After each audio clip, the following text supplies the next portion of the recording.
The little stone church in Aberdeenshire, Scotland, had rain-damaged painted glass windows.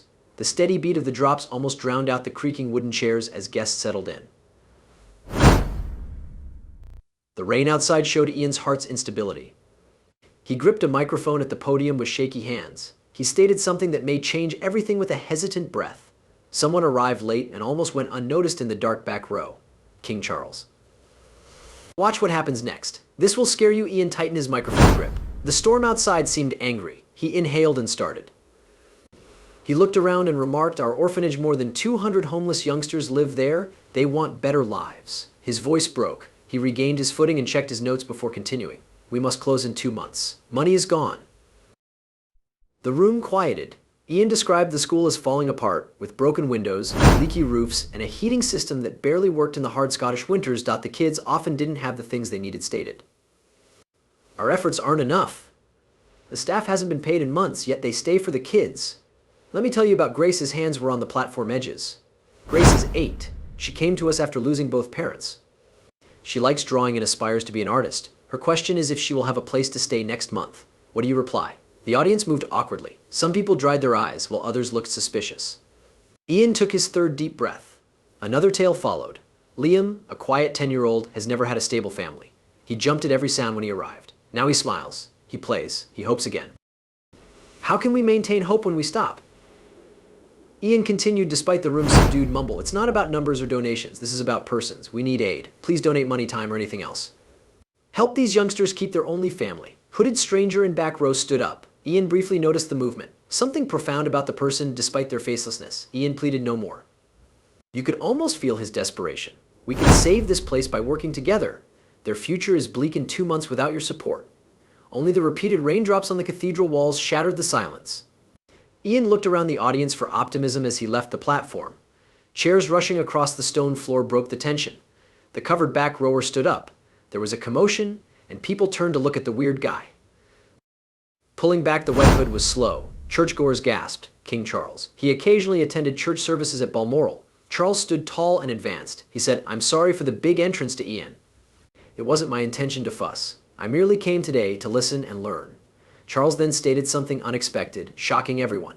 "I'll visit the shelter today to check what's happening." Ian escorted King Charles and his security squad along the narrow, muddy route in the rain. Wind howled through the path's old oak trees. Many of their trees waved like arms in the wind. Ian occasionally glanced back. The king's first appearance in the church was amazing. He walked with his eyes on the road ahead. It became painfully obvious that the residence was in bad state as they approached. The stone building seems neglected. Lack of roof tiles let water in, and crooked wooden shutters encircled cracked windows. Once bright yellow, the walls were now drab and peeling, revealing bare stone. Ian pushed the front door open. Interior hallway was damp, cold, and poorly lit. Several containers on the floor caught roof drips. The threadbare blankets hardly warmed the chilly stone under their feet. The slight fragrance of wetness and baking provided some consolation in the decay. All the youngsters were in the main room, looked away. When the group saw King Charles, they went silent. Some younger kids clung to their worn-out toys. Some whispered joyful words to friends. The king handed his damp coat to a security guard. He kneeled and said, "Hello, kids." The kids pondered it. Then a brave boy appeared. "Are you king?" The child inquired. Charles laughed softly. He identified himself and asked the youngster his name. "Oliver," the boy said. Ian observed passively. The way King Charles spoke to the kids without trying was unforgettable. After the meeting, King Charles called the staff and Ian to the little office at the front door.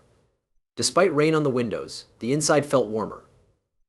He adds, "I want to thank you all for having me here today. What I witnessed moved me deeply.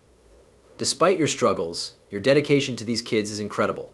Hopeful staff stared at each other. Ian's heart accelerated. Chuck added, "Places like this orphanage are the heart of our towns. They symbolize optimism, strength, and a better future for these kids." He paused and glanced at Ian. "Fear not, things will change.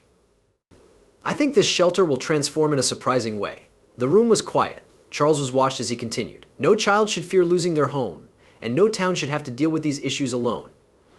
He contemplated his words. Intense enthusiasm filled the room. Charles explained why he gave the orphanage to the crown. After 2 days, the morning was calm and cool. The storm ended. The shelter staff was busy. Engine noise shattered quiet. Ian looked around and saw automobiles climbing the muddy road toward the property. Black automobiles sparkled in the feeble sunshine while cargo trucks drove up behind them. The personnel murmured as they watched the bizarre parade. Surprised, the kids pressed their faces against the windows. A bunch of cars halted. After royal advisors in uniform, repair crews with hard caps and tool belts emerged. Behind them, people unloaded food, clothing, and school supply boxes. Ian struggled to understand the webpage. King Charles exited an automobile. He addressed everyone in the courtyard. He claimed immediate action was taken as promised. These things will satisfy the orphanage's short-term needs. The building will be repaired today. Fixing leaks, replacing windows, and fixing the heating system. No more frigid nights for the kids. The kids were happy as the staff cheered, but Charles wasn't done. He stated this was just the start. I hope more will improve the school and others like it. He showed a framed photo from a mentor. Charles displayed it for everyone. A child gave it to him when he initially arrived a few days earlier. It was professionally drawn and produced. It depicted a rainbow and cheerful kids around the shelter. Charles promised that a national charity fundraiser would center on this drawing. The meaning is simple but profound. Every child needs family, affection, and a safe home. This effort will fund this orphanage and similar projects around the UK. Astonished crowds gasped. Staff seemed tearful. The kids cheered and clapped without realizing the significance. Ian stood to the rear. His throat tightened. An innocent artwork given to the monarch by a youngster launched a movement they never envisaged. He remarked, "This orphanage will serve as a model for what is possible when communities and institutions come together. This picture of a pleasant, hopeful place will transform the world."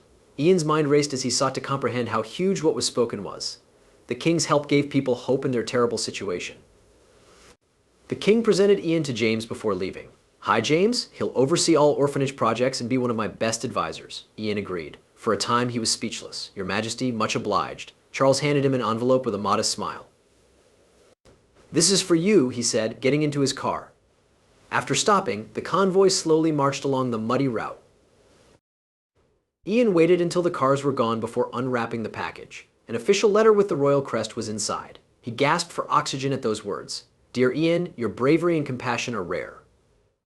I'd love to have you on the Crown's new Youth Charity Advisory Board. You can influence positive projects there. Thank you, Charles R. Ian reread the letter. It was evident the invitation was crucial. Saving the house was no longer enough. It was about contributing to a cause that may improve many lives, especially youngsters. Ian didn't realize how much the king wanted change. Looking around, he saw the kids had changed. Joy and hope lighted up their exhausted faces as they realized what they had done in such a short time. A few days earlier, the workers seemed resigned to failing, but today they worked harder because they knew the future will be better. Ian returned to church that night to see a lively congregation. The king's visit and its wonders were discussed quietly in small groups. "You heard what he'd done for the kids?" someone asked. Another voice added, "This will give you chills." Ian heard that the day affected many individuals outside the institution. The story was about hope, bravery, and how one moment may change everything. He kept thinking about the main question. Will this extraordinary improvement inspire others to act in their neighborhoods? Ian left in the chilly evening air. Today's activities were growing somewhere.